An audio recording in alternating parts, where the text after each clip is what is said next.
So we got introduced to remote leverage. I like the concept of it. I like being able to ahead of time just go through some of the applicants. What we were really happy about, I don't want to say surprised because I knew we were probably going to get some good candidates, but we were really happy that the 6 that we got, that there were definitely 2 in the first round that stood out to us.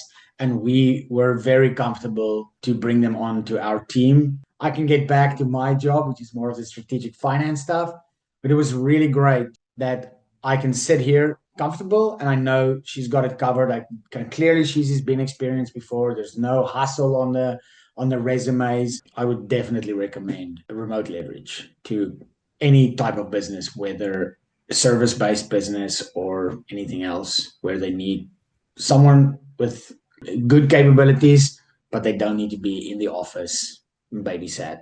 Yeah, definitely.